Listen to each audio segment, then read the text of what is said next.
Hey team, want to engage with world events and thinking about our economies and the world of work. It just seems so unpredictable. It seems like every time we start to get a grasp on things, it seems to slip through our fingers. I mean, it really feels like the only certainty there is uncertainty. And in times like this, people tend to look up. They look to their leaders. And they're not searching for some false optimism or some empty reassurance. They're not looking for a cheerleader. They're actually searching for something much more intelligent and much deeper. They're searching for hope. Hi, I'm Flavia from the Pegasus Initiative. And I'm wondering, what does leadership look like when it shows up with the embodiment of hope? We can look back at how human history through mythologies and traditions understood hope. But I'll tell you right now, you're not going to find a naive Pollyanna flower holding hope. You're going to find a hope that is defiant and filled with audacity.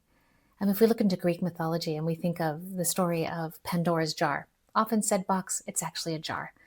And from there, Pandora releases every curse on humanity: disease, suffering, despair. But when the jar is resealed, what's left inside was hope. Not weakness, not wishful thinking, but hope as a direct counterbalance to the weight of the catastrophe that Pandora's lack of discipline releases on the world. We see it in Christian traditions as well. Most of us know the story of Adam and Eve. So when Eve was exiled from the Garden of Eden, she carried with her the knowledge of future redemption. Her hope became the thread connecting suffering to salvation, the belief that what was broken could be restored. It's, things are okay with cracks in them. That's how the light gets in. But one of my favorite mythologies has to be Norse mythology. After Ragnarok, the apocalypse itself, everything's in flames, everything's being burned to the ground. Two beings survive and emerge from the branches of the tree in which they held to repopulate the world. Hope was a bit more baller, right? It wasn't about preventing destruction. It was about endurance in the face of the storm. It was about knowing that something small would grow again amongst the ash. So you see, the arc of human narrative is one of hope as great defiance and audacity against the odds. Any leader can maintain the course when the seas are calm. Even Aristotle said that the ship is safest when it's in port, but that's not what it was built for. Strategy shines in the sea of stability, but true leadership reveals itself in the storms. When the conditions are uncertain, when the path forward is northish but not much clearer, when your team is frightened and they're fragmented, that's when they stop looking at your title and they start looking into your eyes. They're asking silently, do you really believe we're going to get through this? And that's where your integrity is the one focus for you. Can you hold steady when they cannot? That's when leadership becomes almost spiritual in nature. It's about radiating the conviction without pretending that you have all the answers. We have an expression we say, it's called passing the red face test. Speak to them, but make sure you can pass the red face test. Great author and musician, actually, a gentleman by the name of Nick Cave, calls hope audacity with endurance. Not blind faith, but audacity with endurance.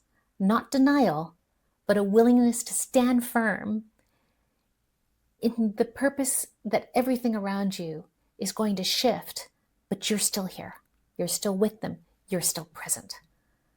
Audacity means you act even without a guaranteed outcome. You actually think about putting your team in the business before your own self-preservation. It's moving forward even if that path is only in faith. It's endurance. It means you don't give up when the struggle extends longer than expected, but you hold strong. As a leader, this is your gig. This is what you signed up for. This is your gift to give. The courage to be audacious, the strength to endure, the vision to see beyond the current darkness. You see, hope isn't something that you manufacture. It's not a demand from your team. It's not something you say, hey guys, you're just going to have to get through it, man up, if you excuse the expression. It's something you embody. It's this quiet conviction that carries you through, uncertainty. It's the resilience that refuses to break. It's the audacity that's not constantly outraged, but focused on outcomes. The belief that something meaningful can come from this and still be built up from it, that everything in this is a learning and we're going to get through it. In the moments when your team needs you most, not when things are easy, not when the ship is in port, but when they're hardest, when the ship is in a storm, hope becomes your most powerful leadership tool.